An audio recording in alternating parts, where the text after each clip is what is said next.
자와 웹개발 워크북의 1장 2절로 가겠습니다. 클라이언트 서버 애플리케이션에 대한 내용입니다. 간단히 내용을 정리하고 책에 나와 있는 대로 실습을 진행해 보겠습니다. 클라이언트 서버 애플리케이션의 핵심은 이전 강의에서 설명했던 데스크탑 애플리케이션을 이렇게 서버와 클라이언트로 쪼개는 것입니다.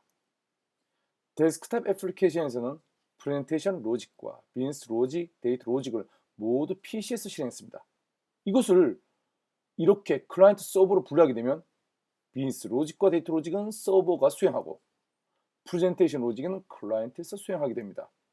즉, 사용자가 클라이언트 프로그램에서 값을 입력하거나 어떤 버튼을 클릭하게 되면 클라이언트는 그 데이터를 처리하기 위해서 서버에 작업을 요청하게 됩니다. 서버는 클라이언트에서 요청받은 작업을 처리하고 그 결과를 클라이언트에게 전달하는 것입니다. 클라이언트는 서버에서 받은 결과를 사용자에게 출력하게 되겠죠. 이렇게 두 군데로 나눠서 처리하면 어떤 이점이 있을까요? 첫째로, 비즈니스 로직이나 데이터 로직의 변경이 발생하더라도 서버 쪽만 변경하면 됩니다. 굳이 클라이언트는 바꿀 필요가 없어요. 물론 큰 기능 변경이 발생하면 클라이언트도 바꿔야 하지만 데스크탑 방식보다는 다시 바꿔야 할, 기능을 바꿔야 할 그런 부분이 덜하다는 것이죠. 데스크톱 방식은 기능이 바뀔 때마다 매번 프로그램을 다시 설치해야 되잖아요. 그죠?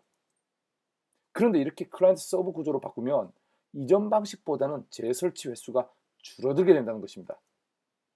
보안 측면에서도 이점이 있어요. 데이터베이스를 사용하는 경우 데스크탑에서는 어떻게 했습니까? 그렇죠. 데스크탑에서는 직접 PC에서 DBMS로 접속했죠. 그렇기 때문에 DBMS로 접속하는 그 순간 중간에서 그 접속 아이디와 암호가 노출되기 쉬웠고, 우리 해킹 툴을 사용하게 되면 클라이언트 프로그램 그 exe 프로그램 안에 있는 그 상수값들, 뭐 DBMS 접속 아이디와 암호 같은 이런 상수값들을 빼내오기가 쉽단 말이죠. 또한 DBMS가 외부에 그대로 노출되기 때문에 해커의 공격에 취약할 수밖에 없어요. 이에 반해 클라이언트 서버 구조에서는 클라이언트가 아닌 서버 쪽에서 데이터베이스 접속해요. 따라서 DBMS가 외부에 직접 노출되지 않으니까 해커의 직접 공격을 방지할 수 있는 그런 효과가 있다는 거죠. 이번 절의 예제는 이전 강의에서 강의한 실행한 우리 계산기 프로그램을 클라이언트 서버로 바꾸는 것입니다. 캘큘레이트 프레임 클래스에서 비즈니스 로직과 데이터 로직을 쭉 뽑아서 이렇게 캘큘레이터 서버라는 클래스에 옮기는 것입니다. 그 대신 캘큘레이터 프레임 클래스는 프레젠테이션 로직만 수행하는 것입니다. 여기에 더하여 서버와 통신을 담당하는 캘큘레이터 에이전트 클래스를 추가합니다. 캘큘레이터 프레임은 서버와 통신하기 위해서 이 캘큘레이터 에이전트를 사용하여 서버에 작업을 요청하도록 그렇게 제가 예제를 만들어 봤습니다. 그럼 이 실습을 통해서 클라이언트 서버 애플리케이션의 동작을 우리가 한번 직접 확인해 보겠습니다. 이클립스에서, 그렇죠, 서버에 GitHub에서 우리가 받아갖고 온 프로젝트 레슨1 프로젝트 있습니다. 데스크탑 예제는 기존에 여기 있었죠. 캘큘레이터 프레임, 그죠? 여기에 모든 기능이 여기에 다 들어있었어요. 여기 그것을, 자, 2장의 예제에서는 캘큘레이터 서버에 그 기능을 뺍니다. 이렇게 실제 계산을 클라이언트 요청을 받아서 그 요청을 처리하고, 그 요청이라는 결국 뭐죠? 더해달라, 빼달라, 더해달라, 빼달라, 곱해달라, 나눠달라, 이런 요청을 처리하는 거죠. 요청을 처리하고 그것을 클라이언트에게 응답을 하겠죠. 자, 클라이언트 쪽은 어떻습니까? 이거는 그거죠. 클라이언트 쪽은 볼까요? 여기 클라이언트지. 예, 클라이언트 쪽은 어떻습니까? 클라이언트 쪽은 뭔가 사용자가 버튼을 누를 때마다 컴퓨트, 계산해달라고 그러는데 실제 계산해달라 할 때 어떡합니까? 캘큘레이터 에이전트를 통해서 사용자가 어떤 연산자를 선택했고 그리고 입력한 값이 무엇인지를, 그것을 캘큘레이터 에이전트에게 전달합니다. 그리고 캘큘레이터 에이전트가 결과를 주면 우리는 그 결과를 화면에 뿌리게 되는 거죠. 한번 볼까요? 캘큘레이터 에이전트는 뭡니까? 제가 그랬죠. 캘큘레이터 에이전트는 클라이언트 쪽에서 서버 쪽에 요청하고 결과를 받는, 그것을 대행해주는 역할을 한댔죠. 자, 더해달라, 빼달라 이런 연산자와 그 값을 넘겨주면 얘가 한 일이 뭡니까? 서버의 연산자와 그 값을 서버에 보내고요. 그리고 서버로부터 결과를 기다립니다. 만약에 서버가 성공적으로 계산했다라고 결과를 보내주면 그 다음 석세스 다음 라인에 그 결과값이죠. 그 결과값을 읽어서 리턴하는 거고, 만약에 성공하지 못했다라는 결과를 받으면 예외를 던지게끔 이렇게 했습니다. 물론 그 다음 석세스 다음 라인에 오는 그 결과는 뭡니까? 바로 오류에 대한 내용이겠죠. 자, 요거는 어차피 이 소켓 프로그램하고 윈도우 프로그램에 관련된 내용이라서 우리가 이 책에서 집중하는 것은 웹 프로그램이죠. 그래서 따로 설명하지 않겠습니다. 이 부분은 한번 여러분들이 책에 적혀 있는 걸 한번 차근하게 읽어보시기 바랍니다. 자, 이걸 한번 백문이 불여일 실행, 그죠? 실행을 해봐야 된다는 거죠. 먼저 서버부터 한번 띄워보도록 할게요. 서버 띄워보겠습니다. 여기서 캘큘레이터 서버 자바 어플리케이션. 예, 그렇습니다. 서버가 실행되게 되면 이렇게 캘큘레이터 서버 스타트업 이런 메시지를 출력하겠어요. 볼까요? 여기에 서비스 메소드가 호출되면 언제 호출합니까? 메인 메소드 보세요. 메인 메소드가 한 일이 뭐예요? 캘큘레이터 서버 이 객체를 만든 다음에 그 객체에 대해서 서비스로 호출하죠. 자, 서비스 호출되면 뭐죠? 딴. 그렇죠. 이 메소드 호출되면 한 일이 뭡니까? 서버 소켓을 생성하고 그 다음에 서버 소켓 스타트업 이런 메시지를 뿌린 다음에 자, 클라이언트로부터 연결을 기다린다라고 메시지를 뿌리고 그리고 진짜 클라이언트 연결을 기다리고 있는 거죠. 클라이언트 연결되는 순간 즉시 뭐합니까? 그 소켓을 가지고 클라이언트 요청을 처리하라라고 이 프로세스 리퀘스트 이 메소드를 호출하는 거죠. 그럼 이 소켓을 받아서 어떻습니까? 서버와 클라이언트 입출력을 하기 위한 입출력 스트림 객체를 준비한 다음에 서로 대화를 나누겠죠. 클라이언트와. 자, 서버 띄웠습니다. 클라이언트 한번 띄워보겠습니다. 캘큘레이터 프레임. 자, 소스를 열고요. 여기서 이렇게 캘큘레이터 프레임에 대해서 자바 어플리케이션 띄워보겠습니다. 이거는 기존의 데스크탑과 비슷하죠. 똑같죠. 화면 모양은 데스크탑과 똑같은데 중요한 거는 여기서 계산을 한다 하면 여기서 하는 게 아니라는 거죠. 예를 들어 볼까요? 자, 100 난 더하겠다. 200 100과 200을 더하겠다. 그럼 내가 이퀄 버튼을 누르는 순간 어디로 갑니까? 캘큘레이터 에이전트 얘한테부터 하는 거죠. 부탁해서 캘큘레이터 에이전트가 캘큘레이터 서버에 요청하고 캘큘레이터 서버가 이 더하기와 두 개의 값을 처리한 다음에 응답을 하게 되면 캘큘레이터 에이전트가 얘한테 리턴할 거고, 우리 최종적으로 합니까? 우리는 원하는 결과를 여기에 뿌리게 되겠죠. 이 데스크탑, 이 클라이언트 쪽 프로그램 눌러볼까요? 와우. 자, 빼기 한번 해볼까? 빼기.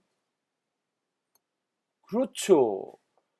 정확하게 돌아가는 걸 알 수가 있습니다. 이게 바로 클라이언트 서버죠. 자, 그럼 만약에 존재하지 않는 연산자 한번 넣어볼까요? 퍼센트 연산자를 한번 넣어봅시다. 해당 연산을 지원하지 않습니다. 이런 창이 떠버려요. 이런 창이.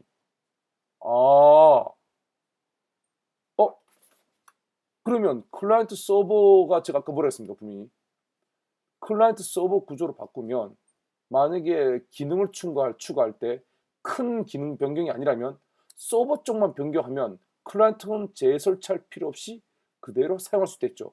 자, 좋아요. 지금 서버 쪽은 더하기, 빼기, 곱하기, 나누기 4가지 연산자만 우리가 수행할 수 있습니다. 그죠? 여기에 퍼센트를 한번 추가시켜 볼까요? 정말 그런지? 자, 내가 만약에 서버 개발자를 합시다. 서버 개발자라면 이렇게 가서 자, 기존의 서버 쪽 보니까 더하기, 빼기, 곱하기, 나누기만 해요. 자, 여기다가 나눈 나머지 한번 추가해 봅시다. 어떻게? 여기에 나눈 나머지. 자, 케이스. 이거. 케이스. 퍼센트 나눈 나머지란 연산이 많이 넘어온다면 이 결과에는 뭐 A 퍼센트 B A를 B로 나눠서 그 나눈 나머지를 R에 저장하는 거죠. 오케이. 기능 추가했어. 자, 서버 쪽 기능만 바꿨어요. 그러면 클라이언트 쪽 프로그램 바꿀 필요 있네? 없다는 거예요. 이게 바로 클라이언트 서버의 강점이라는 거예요. 자, 만약 어떤 사사로운 기능이라든가 어느 큰 규모가 아닌 어느 정도의 기능까지는 굳이 클라이언트 쪽을 손댈 필요 없이 서버 쪽만 손대면 된다는 거예요. 자, 클라이언트는 어디 설치하는 겁니까?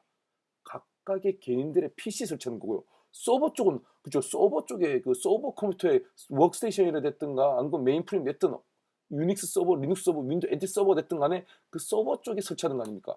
자, 이렇게 서버 쪽만 바꿔주면 클라이언트는 재설치할 필요 없다고요.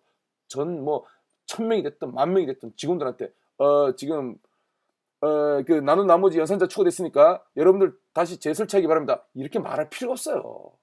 자, 정말인지 거짓말인지 볼까요? 자, 이렇게 가서 자, 자바 프롬 실행할게요. 자, 좋아요. 여기 분명히 아까 100 나누기 나눈 나머지. 자, 100을 뭐 17로 나눈 나머지. 그리고 우리가 아까 눌렀을 때 그런 연산자를 지원하지 않는댔죠. 자, 볼까요? 해당 연산을 지원하지 않습니다. no. Sorry. 우리 뭡니까? 서버 프로그램 이거. 서버를 바꿨으니까 서버를 다시 실행해야지. 아이고, 미안합니다. 자, 서버를 다시 실행해요. 다시 서버를 실행하고요.